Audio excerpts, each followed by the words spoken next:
Hi guys, आज मैं आपके सामने हूं फिर से। और बच्चों, मुझे आज इसलिए आना पड़ा क्योंकि क्लासेस में मैंने आपको बोला था कि जो पोएम है, जो चाइल्डहुड मैंने परसों इंट्रोड्यूस किया था, आपको थोड़ा उसके बारे में बताया था, जो इसके लिखने वाले हैं मार्कस नेटन। मैं सीधे टॉपिक पे आ जाऊंगा। मार्कस नेटन के बारे में मैं अगर आपको बताऊंगा, मार्कस नेटन ने जो ये पोएम लिखी है, इस पोएम में एक इनोसेंस का रिफ्लेक्शन दिया गया है कि एक इमोशंस किस तरह इंसान की जिंदगी में एक इंपॉर्टेंट पार्ट प्ले क्रिएट करता है।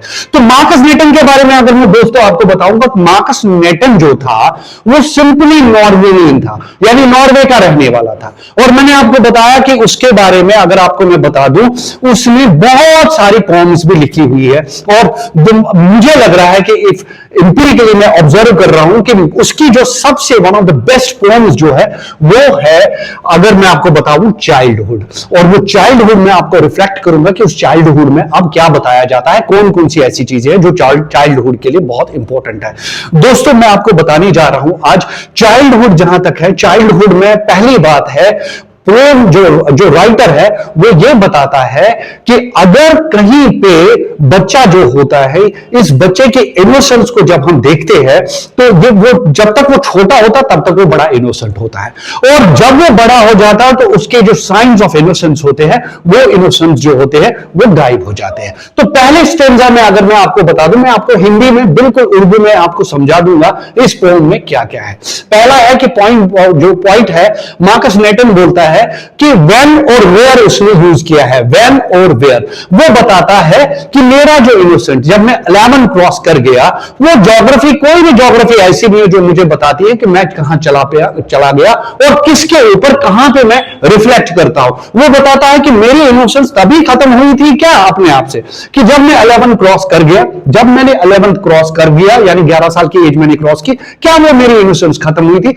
दूसरी बार वो भी बताता है कि जो मेरी इनोसेंस थी, जब मैंने अपने आप से प्रोड्यूस करना चाहा, जब मेरी थॉट प्रोड्यूसिंग शुरू हो गई, क्या ये उस टाइम खत्म हो गई थी, क्या ये उस टाइम मेरी इनोसेंस खत्म हो गई थी जब मुझे बताया गया था हेल और हेवन का डिफरेंस क्या है। यही अगर हम किसी बच्चे को हेल और हेवन के बारे में बताएंगे, बच्चों आपको यह पता होना चाहिए, क्या छोटे से बच्चे को हेल और हेवन का कॉन्सेप्ट होता है, क्या उसको हम ऐसी चीजें बता सकते हैं, क्योंकि वो क्लियरली होता है, वो विदाउट अपार्ट होता है, कास्ट, क्रीड, रिलीजन, उनके पास छोटे बच्चे को ये कुछ चीजें पता नहीं होती है। तो एक और चीज, दूसरी बात यह भी बताता है कि जो एक छोटा सा बच्चा है, वो बताता है कि जो उसकी इनोसेंस थी, जब वो क्रॉस कर देता है और ये एडल्ट आ जाता है, वो एडल्ट बनता है, ये बताता है कि जब वो एडल्टहुड में आ जाता है, तो जो एडल्टहुड में मैं बोलता हूं कि I am very loving person, मैं सबसे प्यार करता हूं, मैं बड़ा केयरिंग हूं, ये सब चीजें जो होती है ये बिल्कुल प्रिटेंड करते हैं बड़े एडल्ट में, लेकिन इन फैक्ट वो नहीं होते। वो क्या होते हैं, वो हिपोक्रेटिक होते हैं, उनका अप्रोच जो होता है वो हिपोक्रेटिक अप्रोच होता है।